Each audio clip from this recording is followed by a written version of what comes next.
So I've been speaking on EarthCam and decided to do a video. Um,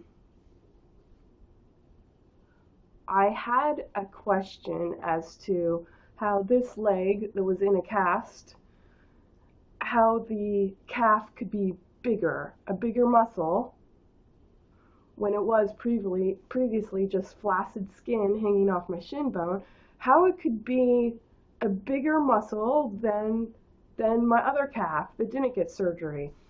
And when I was in bed a couple of nights ago for 12 hours with congestion, when I woke up, I noticed that the swelling had gone down in my foot and in my ankle and my calf.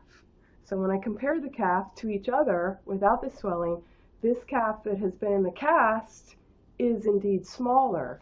So that helped inform me because I couldn't understand if I don't have this total flexion yet. You know, I'm working on walking without a limp, but part of the thing that I need to work on is to get the flexibility back in my tendons. That if I don't have that fully, how am I developing my calf muscle? Well, with the rest and getting up fresh in the morning, I was able to see it's not muscle, it's swelling. So I've got swelling from the surgery. It's extending up to, at very least, under my knee, which is informing me that visually, if I pay attention, it's giving me cues to understand how long I should expect to be fully recovered. Meaning, surgery on itself wasn't the answer, and walking, now to walk, sure, that's well and good, but never intended to keep walking with a limp. So need to pay attention to what I can do on my end, which is to practice the flexion exercises to walk with correct form. And I'm glad I'm paying attention, because to me, to have that much swelling at an appendage, that's giving me a time frame, okay? That there's a lot of there's going to be some sound recovery time. If I've got swelling backing up into my calf muscle, you know? So I'm just saying that is what it is. I was talking that I wanted to go to the gym,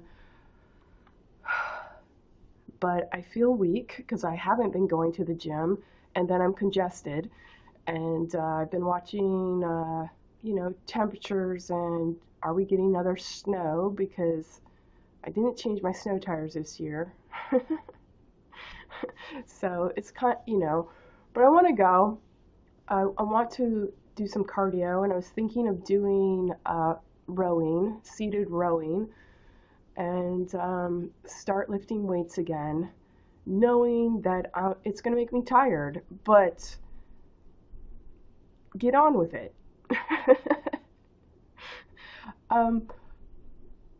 I'm sure anyone who's athletic or has trained, you understand as well as I do, it's easier to stay in shape, okay?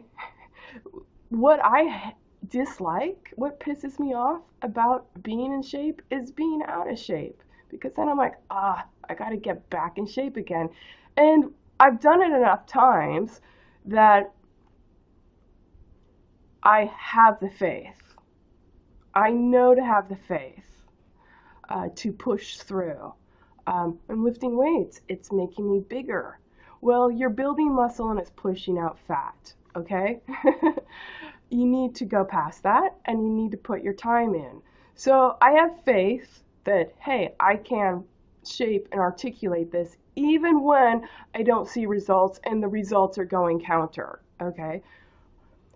You were working out to be slender. now you're getting farther out of your skinny jeans or whatever your current garment size. So I have faith that way. I also have faith to understand that for me to position working out properly is to allow for recovery. So a nap, to allow the downtime. And why do I do that? Because I know that oftentimes I will eat if I'm tired. I will eat if I'm doing something I don't want to do. So a lot of providing my homeostasis is one, working as arduously and honestly as I can to work with the medium, the material of truth, of reality, okay? When we think of using a word, think of being the word, okay? In the order to serve. To serve yourself. What do you want? Well, I have a natural inclination to want and desire streamlined hips. I'm ectomesomorph.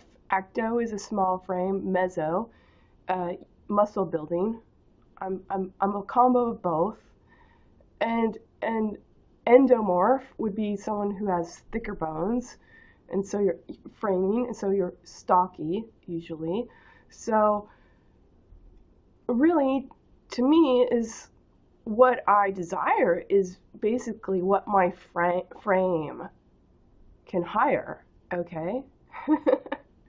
HIRE, HIGHERE.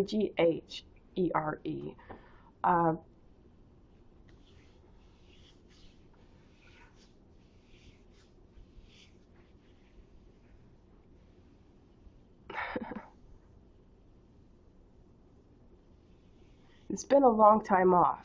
I've had a long time off. Last year, 4 surgeries and anemia, okay? I'm like, fuck, just get the colonoscopy done and then get back to the fucking gym. Do it as fast as you can before you can go to the gym and get fit and be like, well, wait a minute, I have to like take laxatives and not eat. Fuck. Anyway, I think that's my ditty.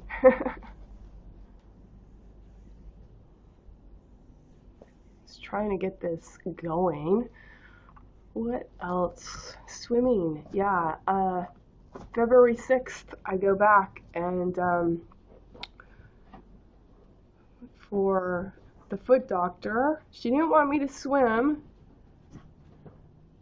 because she didn't think my scars were mature enough. So hopefully when I go back, they will look sealed enough to get in the water for extended time.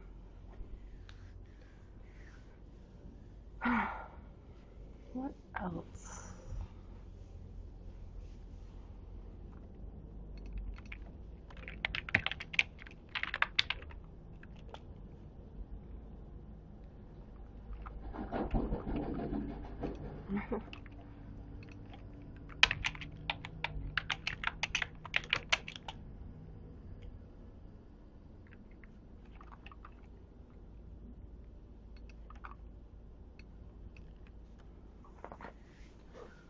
What else? I was commenting about Golden Cup It's got menthol, peppermint, cinnamon. It's a little, I'm sure it's an ointment that's meant to heat, probably like Tiger Balm. But this one's called Golden Cup, and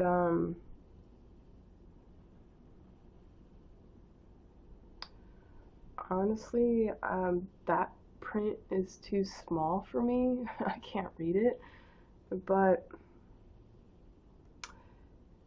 it is Oriental, I imagine,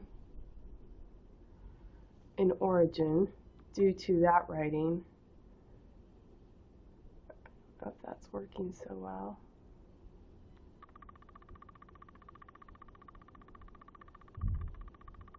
It's a language. It's not a language that's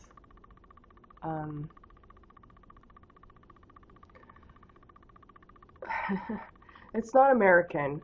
That much I know.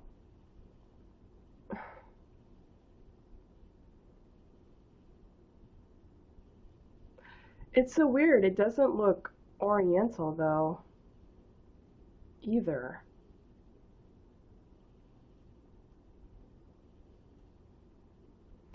Let's see.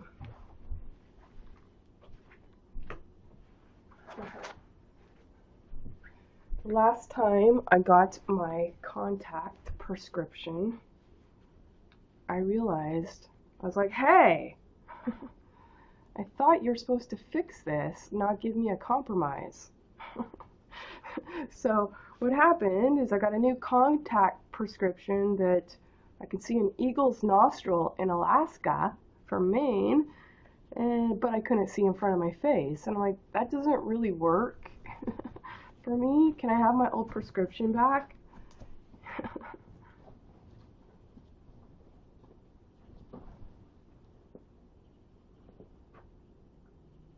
Thailand. It's from Thailand.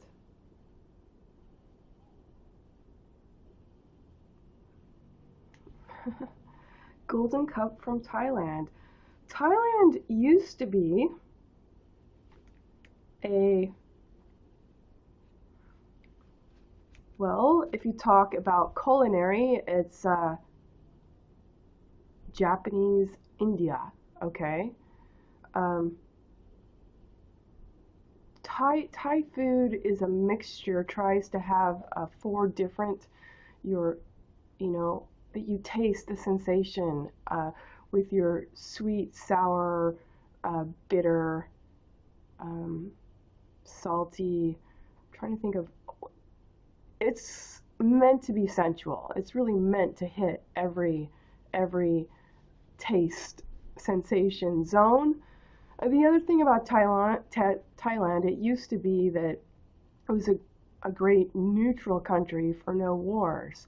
But I think I was kind of, I think I heard something, I read something in the news where, I don't know, you know, like when you hear about people in China knifing kids, you know. Okay, so they're not using a gun going to schools, they're using a knife. And, oh yeah, there was that one where somebody kidnapped a baby, a boy, I think it was four or five or six, and they cut out his eyeballs and left them. So they weren't even going to harvest them for the black market, they just cut them out. And then the boy's in the hospital asking his mommy why the sun doesn't come up. Anyway, yeah, it's like you read stories like that and you're like, I don't know about it not being in the no war zone, being neutral in the no war zone, because someone's not getting the message or the memo. They gotta stir something up, some hyphenated shit up to make their mark. As asked, sucked. Okay? It's a caution. It's a caution to me, you know? I think I probably enjoyed traveling. I traveled under the umbrella of being an athlete at the very least, and then studying Roman Byzantine mosaics and Venetian plaster. So with those umbrellas, I would say my naivety of the world was probably well executed enough to not know better about damaging prospects. Meeting the wrong people at the wrong time, you know? I was in New York. I did a lot of faux finishing studies in New York. So go there for a week at a time and stay in the theater district. I tried to, and then learn how to ride the subway, and I learned it by going the wrong way. But then trying to bring in, so I take myself out to dinner and then go see theater on Broadway and off Broadway, and was very, very nicely surprised that off Broadway was really awesome as well, and actually quite intimate because I could sit very close to the theater, and it doesn't cost much, but the caliber of artists there was really, it was worthwhile. And then go to museums while I was there also. And so I would wander around Times Square. I'd wander most anywhere, day and night. But yeah, there was a guy who was tagging along with me in the subway, and I would say now, in his eyes, I'd say he definitely had certain intentions, and I was whimsically not aware. Just, I was playing my naive card earnestly. Sorry, I don't know about your thoroughfare. you know? but I think at the time what I have working for me is energy. If you want to take me down, you better make sure that you're in top form, at least physically. If you think you're going to rain stupid terror on me physically, you better make sure you're in top form. I think I have that energy, so when I come into a iffy situation, that I have that working for me. Energy is something you can feel, So I may be naive, but I'm for real, okay? You get the benefit of my doubt until I see that you don't deserve it. And then I'm well equipped to reclaim mitt. I'm the mitt. To emit.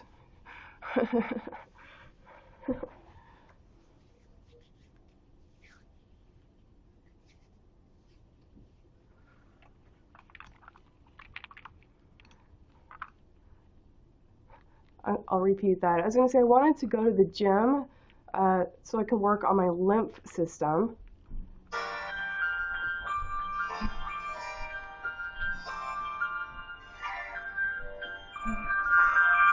Hello? Yes. I'm sorry? Yes, it is. Hi, Angela. Hi. It was hard for me to hear you. This is Mercy Primary Care staff. Hi.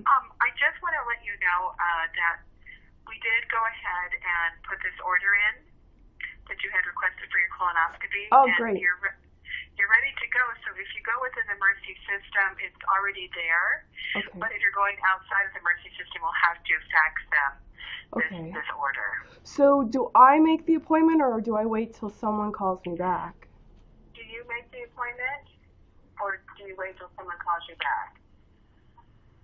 I think we'll set it up. Oh, wonderful. Okay, great. Helena will. Helena? Okay. Yeah, Helena, and then she'll call you back. Thank you so much. You're welcome, okay? Bye-bye. All right, bye-bye.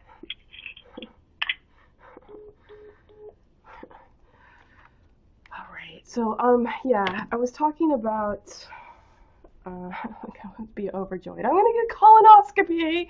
Okay. Just trying to make sure there's no funny wrinkles. I hate getting bills, okay? So knowing that my income qualifies me for what they have locally with Mercy Hospital System is free care. If I'm signed up for insurance, they will pay whatever the insurance doesn't cover. So I would like that to happen.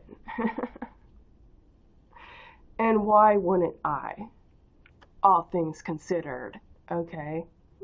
They don't care about my hind end, much less my front end, okay? I was talking that I would like to go to the gym. I've been wanting to. Part of the reason is lymph system, to get things moving. Phlegm. I feel thick. I feel thick when I'm not working out, and I was thinking that that would be part of, properly positioned, meaning the gym could probably be a great place to pick up cooties. But honestly, I always wash my hands before I leave. Okay. That's just my practice when I go to the gym. I go to the bathroom and wash my hands before I leave. Just do. I don't touch my car steering wheel or anything. I go lift, wash my hands, I leave. Properly positioned, getting things moving, I kind of felt would make me more prime to being on top of being healthy, as long as I'm not positioning myself to get some funny cootie, Anyway, with the congestion, swimming's not really an option either. So even though my scars are looking good, it's like I've got to wait this out.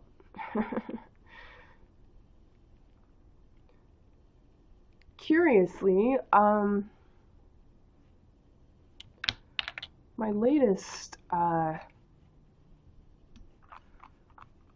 think it was it Libra or Virgo moon? The latest was basically saying that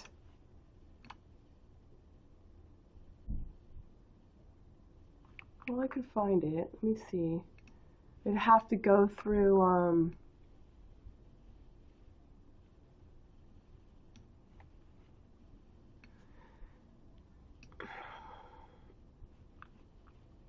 as I recall, basically having to step through what you don't want to on the way to what you want to. Let's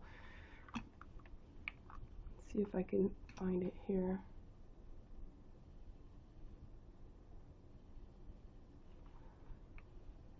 Sound. I need to turn input down. Mercury races through Capricorn and conjuncts with Pluto, and Mars leaves home and begins to explore Sagittarius.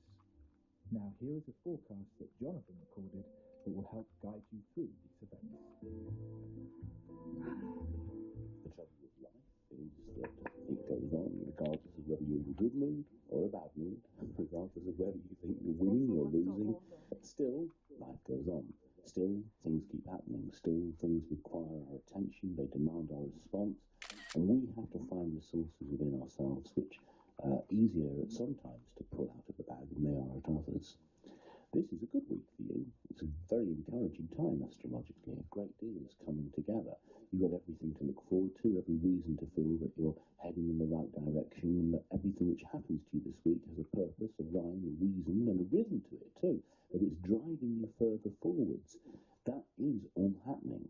And yet at the same time, something else is uncomfortable, something else is edgy, something is apprehensive, something doesn't quite know what to do about a certain set of factors. You feel nervous and you feel confused, and as though you're not quite living up to your own high standards, as though you're letting yourself down somewhere, as though you're not quite being all that you could be or doing all that you could do.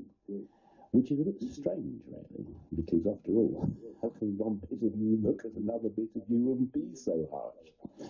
It's just something to be wary of. So you're finding yourself looking at what you're doing and what you're a part of and what you're up to and saying, oh, that could be better and there's room for improvement here and really that isn't quite good enough. And that kind of feeling of taking to pieces of too many factors in your life is causing you to end up with well, engine repairman syndrome, where you find a vehicle isn't working very well and you wonder what the noise is, so you undo a bolt here and you unscrew a notch there, and the next thing you know, the whole thing's laid out in pieces on the table before you, and now none of it works.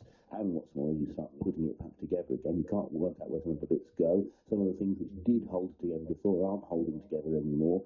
And in the process of asking too many questions and possibly even trying too hard to achieve perfection, what you've taken was something that was just about okay and turned it into something which really doesn't serve the purpose anymore. That's what needs to be avoided. If it's working, leave it. If it's not broken, don't fix it. If you're not quite sure whether it's broken or not, give it the benefit of the doubt. If you're absolutely sure that it has to be sorted out, well then yes, of course sort it out and you'll be successful. But steer clear of the temptation to try and improve on something which actually isn't so bad in its current state, and you'll be absolutely fine this week. And on that note, I'll finish. In a moment, you'll hear a reading that I've astrologically chosen from Jonathan's vast library of forecasts. It uses your moon sign to look at what's in store between now and the Leo full moon, a blue moon and a lunar eclipse, around the 31st of January. And on that note, I'll finish your forecast till I talk to you again. No, it's all right. It's okay. It's not a mistake. I just couldn't resist illustrating somewhat dramatically, I agree, or concede, the way in which sometimes if you're in too much of a hurry to get to the end of something, then you miss the bit in the middle, and the bit in the middle is the bit that you want.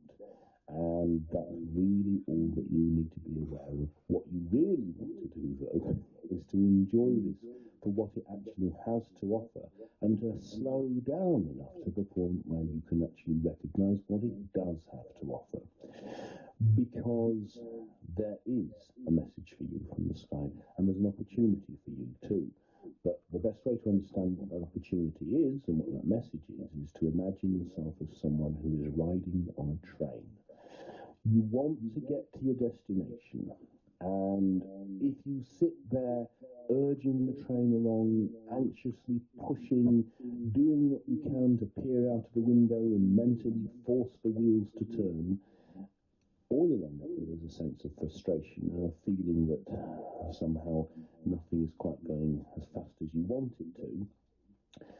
And yet, if you use that train journey for something, anything, if you trust that it is a train, you don't have to drive it, someone else is driving it, you just have to be on board and have some faith in the fact that it's going in the right direction, then you can do something tremendously constructive.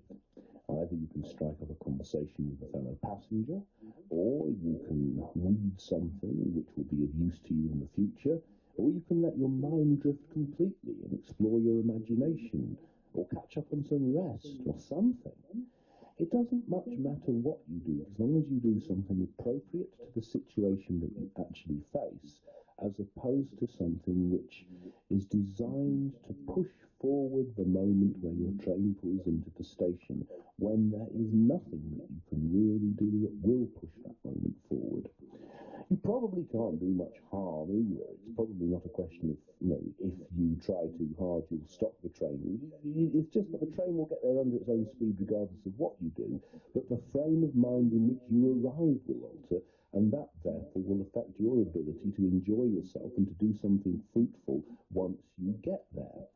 I know I'm dwelling long and hard on this analogy, but it really is the essence of everything that I have to explain to you. This is your chance to deal with some issues which don't necessarily seem so urgent, which may even seem relatively indulgent, but which, if cleared up, if dealt with, if got to grips with now, will then be behind you once you reach the turning point which is coming, after which you'll be too busy dealing with new stuff to take care of the old stuff.